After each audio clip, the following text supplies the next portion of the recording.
Selamat siang anak-anak didik sekalian. Selamat berjumpa pada masa MPLS ini. Bagaimana kabar kamu hari ini? Ya, semoga baik-baik saja. Dalam masa MPLS ini, saya sebagai guru bahasa Indonesia akan menyampaikan materi cara belajar efektif. Pada masa pandemik, kamu pasti merasakan perbedaan sistem belajar tatap muka dengan belajar moda daring.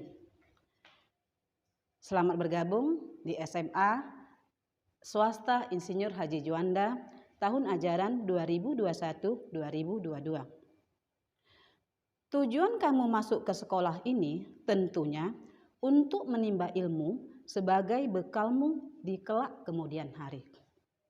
Nah, adapun dasar kita belajar dengan moda daring adalah 1. Di tengah maraknya wabah COVID-19 yang merebak di seluruh dunia, termasuk di bumi pertiwi, membawa dampak tersendiri di dunia pendidikan. 2. Pendidikan termasuk di antara bidang yang terkena efeknya. Dan saat ini kita harus beradaptasi dengan cepat agar proses belajar mengajar di semua tingkatan tidak terganggu. 3. Pemindahan kegiatan belajar dari sekolah ke rumah ini sebagai upaya untuk menjaga jarak social distancing. Nah, itulah ya sistem pembelajaran yang secara otomatis berubah. Kemudian, meskipun pada masa pandemik kamu tetap dikondisikan untuk tetap belajar dengan maksimal. Di sini menunjukkan pentingnya belajar atau ilmu itu bagi kamu. Lantas, apa itu belajar? Nah, belajar adalah suatu proses mendapatkan pengetahuan dengan berbagai pengalaman dan pelatihan sehingga terjadi suatu perubahan perilaku atau sikap pada diri seseorang. Bagaimana sih cara belajar efektif pada masa pandemik atau belajar di rumah? Nah, sebelum kita melihat cara belajar efektif pada masa pandemik dengan moda daring, baiklah kita lihat dulu 3 penyebab utama yang membuat kita kesulitan belajar di rumah. Kenapa? Ya, kenapa kita sulit belajar di rumah? Nah, itu mungkin pertanyaan kita. Nah, 1, masih terbawa suasana rumah yang selama ini kita taunya rumah adalah tempat istirahat atau tempat berleha-leha atau tempat ngobrol, ya, bukan tempat belajar. 2, sekarang belajar sudah serba virtual, di mana kalau dulu ketika kita akan belajar, maka gadget harus kita singkirkan, kita jauhkan dari tempat belajar kita. Tapi sekarang gadget adalah suatu yang dibutuhkan dalam belajar moda daring. Atau gadget itu merupakan satu paket dalam belajar. 3, konflik peran. Nah, ini yang sangat sulit kita mengatasinya. Konflik peran.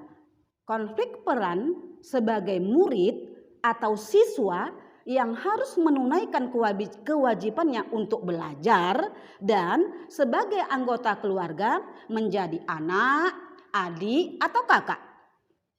Ya, yang harus menunaikan kewajibannya untuk menyelesaikan atau membantu pekerjaan ibu di rumah. Ya, nah, membereskan atau beberes pekerjaan di rumah.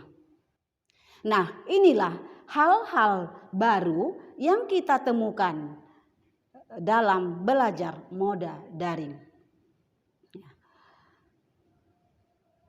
Disinilah kita memerlukan strategi beradaptasi untuk mengatasi perihal belajar di rumah.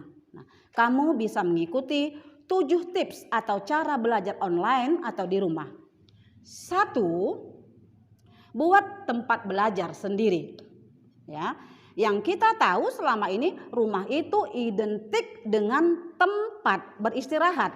tempat ngobrol bareng keluarga, tempat nyantai, tempat leha-leha. Nah, sekarang pastikan rumah bukan tempat tidur atau istirahat saja, tapi juga tempat belajar.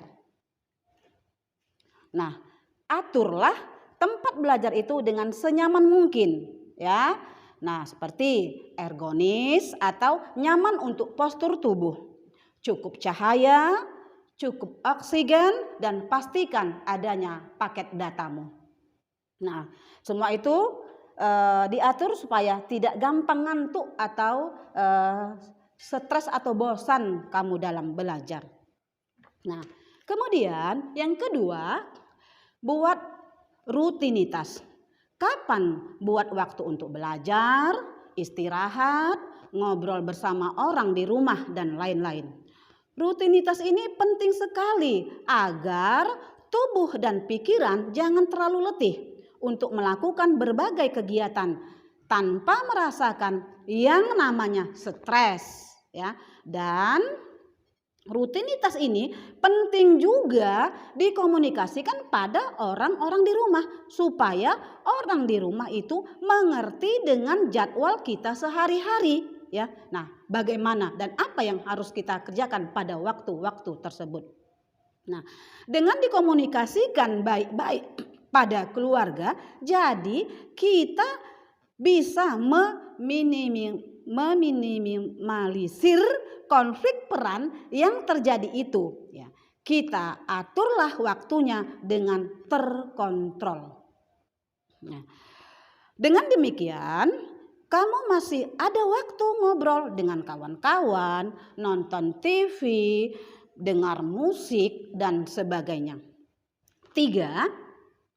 Pasang target belajar yang spesifik dan terukur. Ya, nah itu dalam memahami sesuatu yang utuh dari definisi atau memaknai sesuatu untuk memahaminya dan mengaplikasikannya.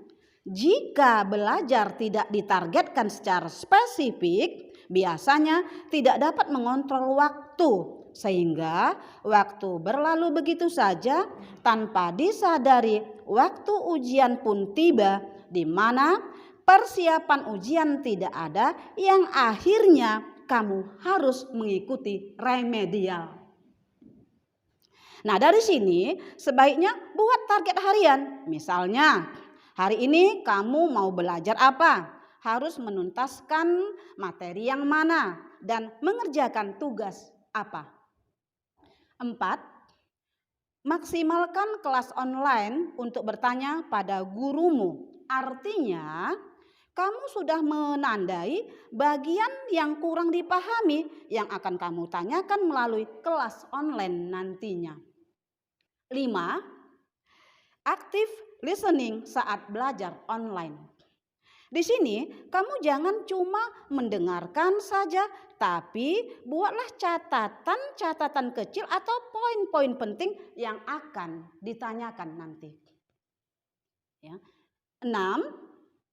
Ya, tuntaskan tugas di awal waktu. Ya. Jangan sampai menumpukkan tugas yang akhirnya kamu akan kewalahan untuk menyelesaikannya dalam waktu yang mendesak atau sangat singkat.